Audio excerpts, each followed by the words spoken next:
اولا بسم الله الرحمن الرحيم. طبعا اكيد برحب بحضرتك طبعا وبرحب بجمهور النادي الاهلي واكيد يعني هي فعلا صفقه طول انتظارها، فالحمد لله ان هي تمت على خير في الاخر. هو مع نهايه اخر مباراه مع نادي الباطن كان حصل جلسه ما بيني وما بين رئيس النادي والجلسه دي تمت ان انا همشي من النادي وان انا هتنازل عن مستحقاتي وامشي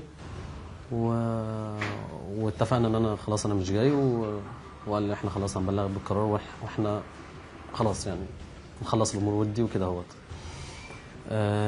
وفي تفاصيل تانية طبعا، بس خلينا نخرج بره التفاصيل، خلينا نتكلم في المهم. وعلى ذلك انا مشيت ونزلت مصر. كنت بحضر فرح اختي والكابتن عصام كلمني وبلغني طبعا بالنادي الاهلي عايزك وعايزك تبقى موجود كده. فطبعا رديت عليه وقال لي احنا هنتكلم مع نادي الباطن ونشوف الاجراءات هتوصل ليه ان شاء الله.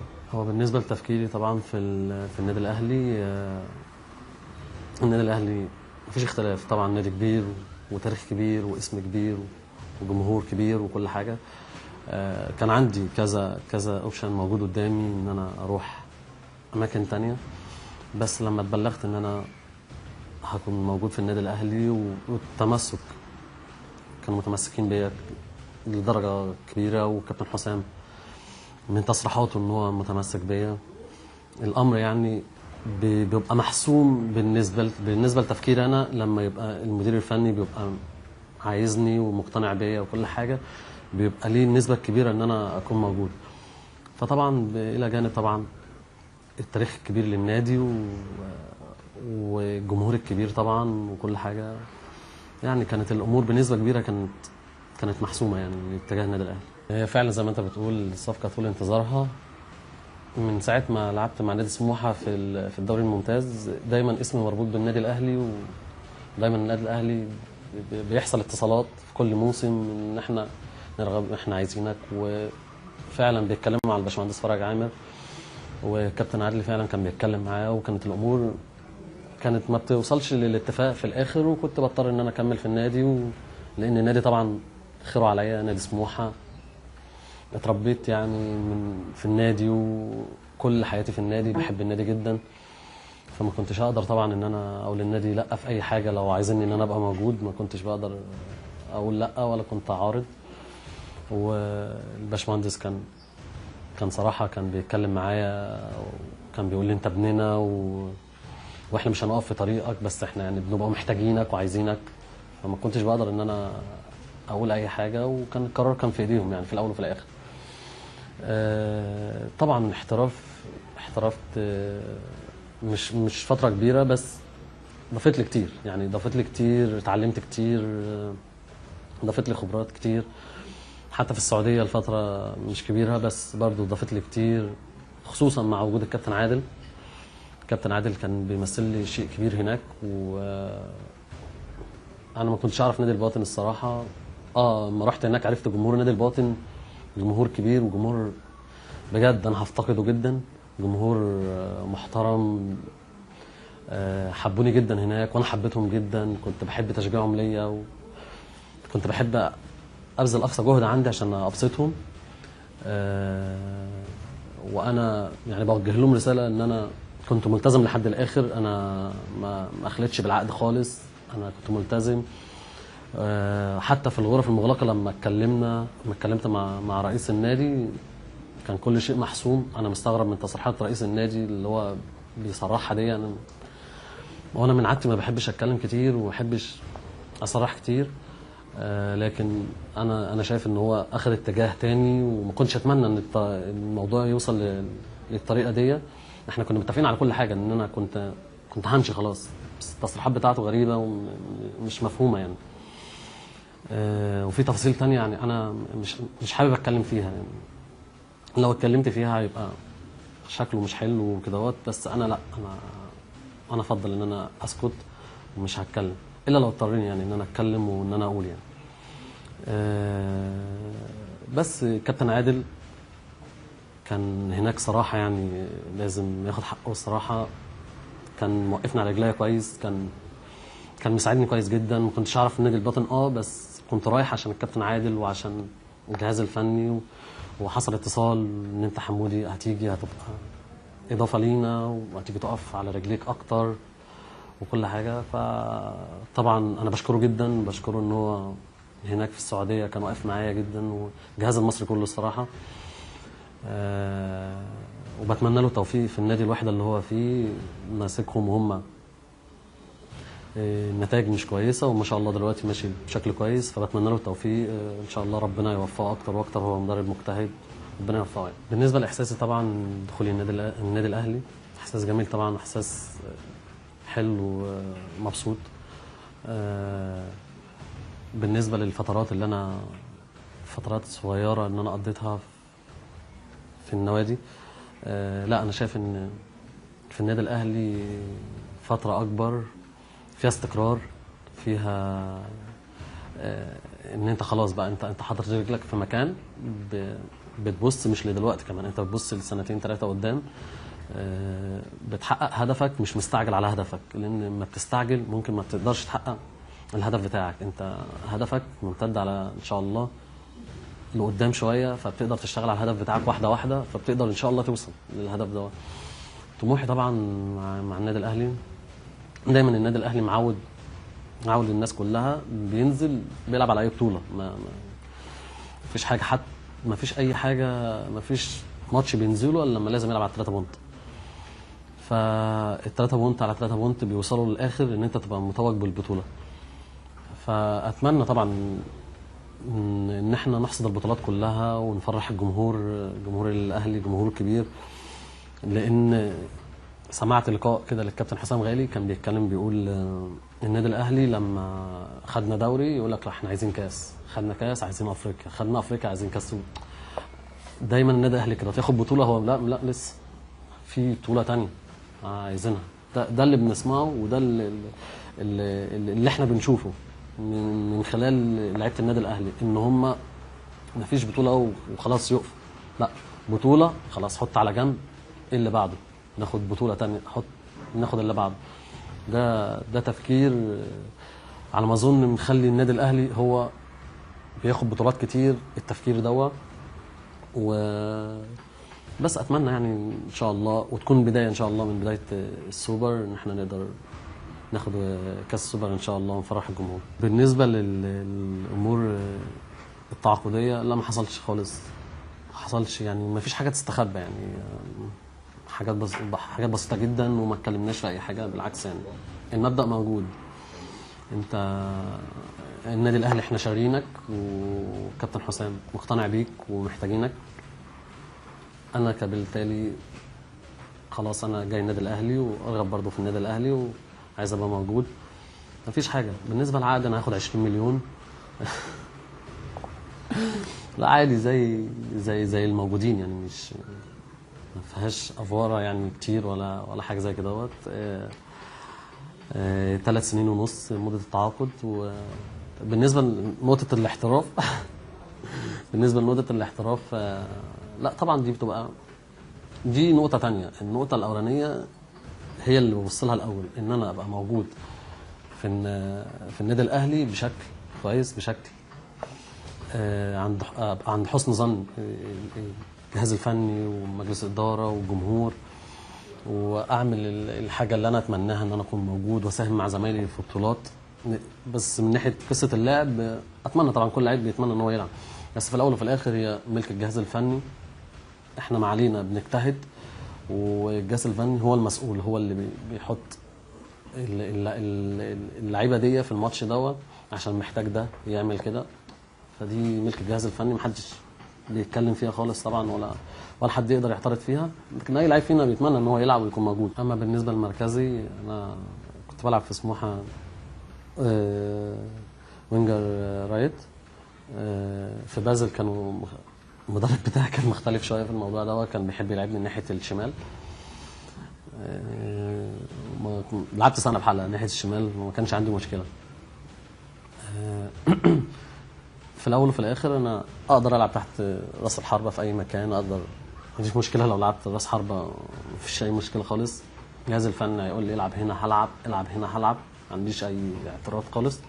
لان في الاخر هو اللي شايف، الجهاز الفني هو اللي شايف انت محتاجك هنا، لا مش محتاجك هنا اهوت. فانا ما عنديش اي مشكله خالص. بالنسبه لعلاقتي بزمايلي في النادي الاهلي، كلهم زمايلي يعني. حتى كنا في المنتخب الاولمبي، منتخب شباب اولمبي، منتخب اول، كلهم زمايلي واعرفهم من فتره كبيره يعني، مش جديد عليهم.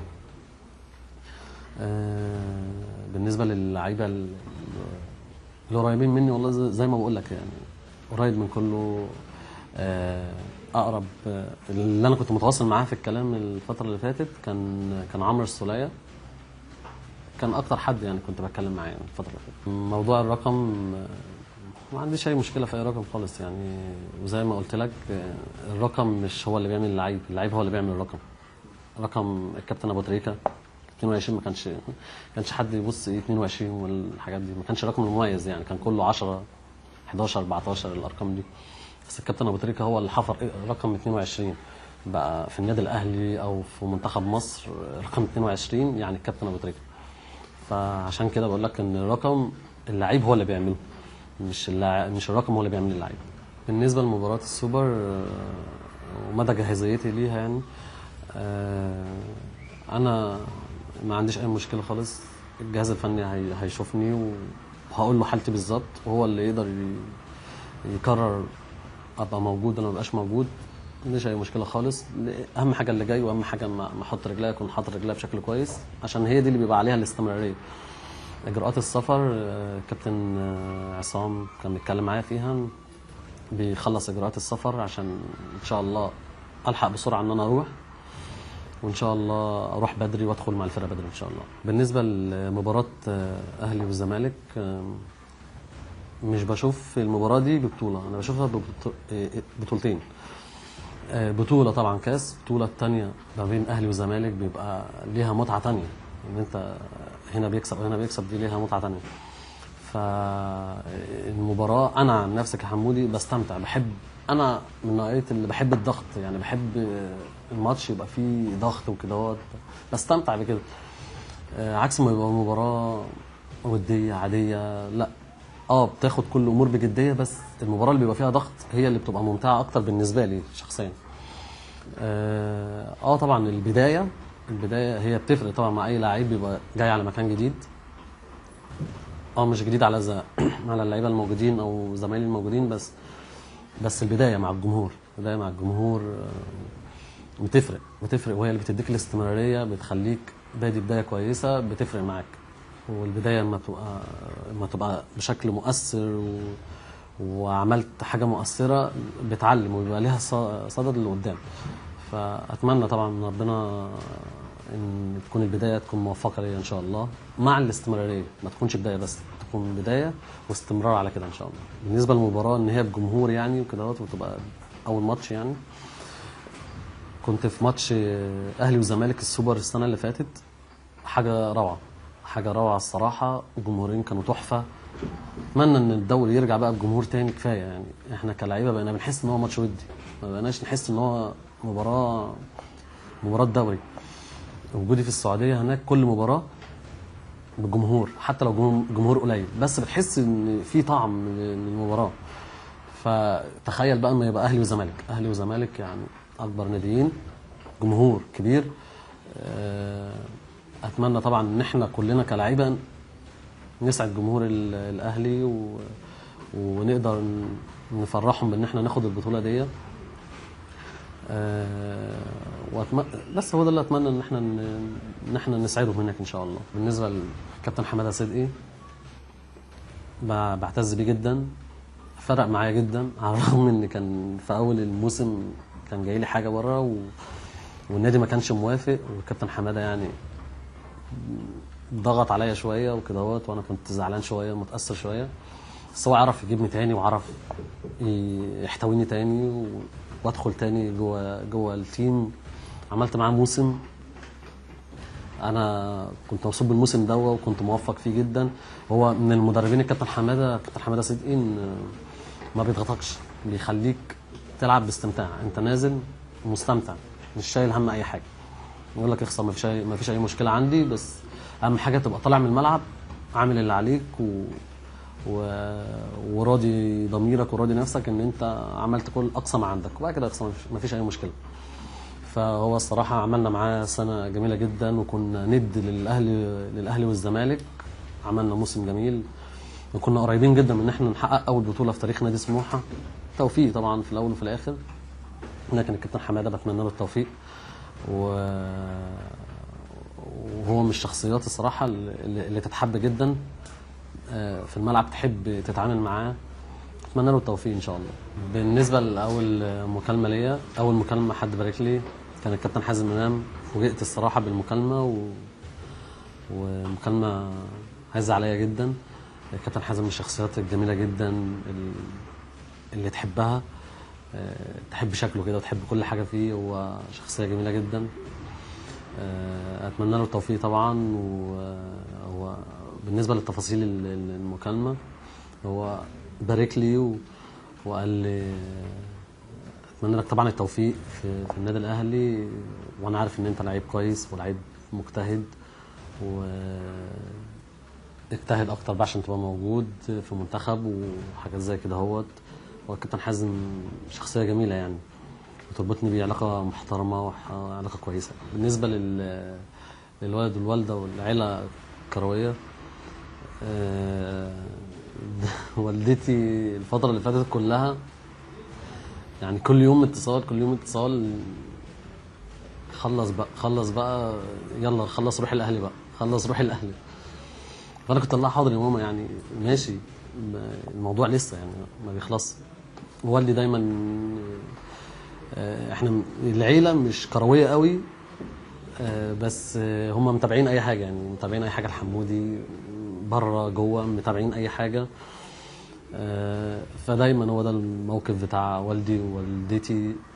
اختي دايما لا يلا، صحابي اهلاويه، حتى اللي هو كل يوم يلا عايزين نخلص، عايزين الموضوع يخلص. مش كان الموضوع يعني الموضوع مش في ايديا يعني، بس الموضوع هيخلص على خير يعني.